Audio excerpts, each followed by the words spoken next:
شروع کرتی ہوں اللہ کے بابرکت نام سے، جو بڑا مہربان نہایت رحم فرمانے والا ہے۔ آج میں جس حدیث قدسی کا ذکر کرنے جا رہی ہوں، شاید آپ نے بھی وہ آج سے پہلے نہ سنی ہو۔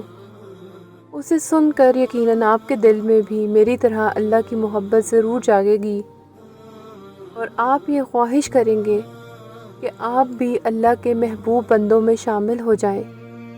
چلیے دیکھتے ہیں کہ وہ حدیث کون سی ہے۔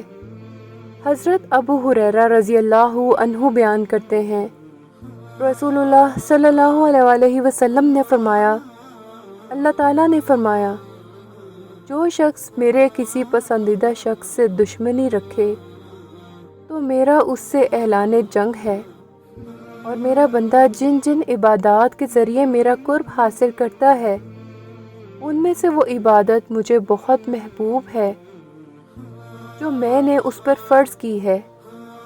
میرا بندہ نوافل کے ذریعے میرا قرب حاصل کرتا رہتا ہے حتیٰ کہ میں اس سے محبت کرنے لگتا ہوں۔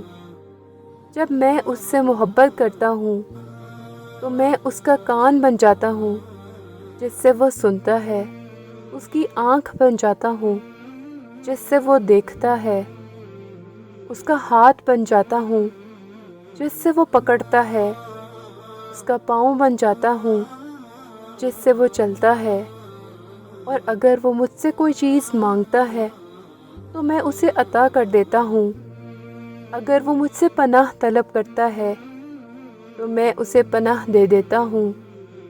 میں نے جو کام کرنا ہوتا ہے اس کے کرنے میں مجھے کبھی اتنا تردد نہیں ہوتا جتنا کسی مومن کی جان قبض کرتے وقت تردد ہوتا ہے۔ وہ موت کو ناگوار جانتا ہے اور میں اس کی ایذا کو ناگوار جانتا ہوں، حالانکہ وہ موت تو اسے ضرور آنی ہے۔ اس حدیث سے پتہ چلتا ہے کہ اگر بندہ ایمان لانے کے بعد فرائض کی ادائیگی کے ساتھ ساتھ نوافل کا بھی اہتمام کرتا ہے تو اللہ تعالیٰ کو اس کا یہ عمل بہت پسند آتا ہے، اور اگر انسان یہ عمل خالصتاً اپنے رب کی رضا کے لیے کرتا ہے تو بالآخر وہ اللہ تعالیٰ کا محبوب بن جاتا ہے۔ اللہ تعالیٰ سے دعا ہے کہ وہ ہمیں ایسے کام کرنے کی توفیق عطا فرمائے جس سے ہم اس کے محبوب بندوں میں شامل ہو جائیں، آمین۔ اس پیغام کو صدقہ جاریہ کی نیت سے دوسروں تک بھی پہنچائیں۔ ہو سکتا ہے کہ اسے سن کر اللہ تعالیٰ کسی کو عمل کرنے کی توفیق عطا فرما دے۔ جزاک اللہ۔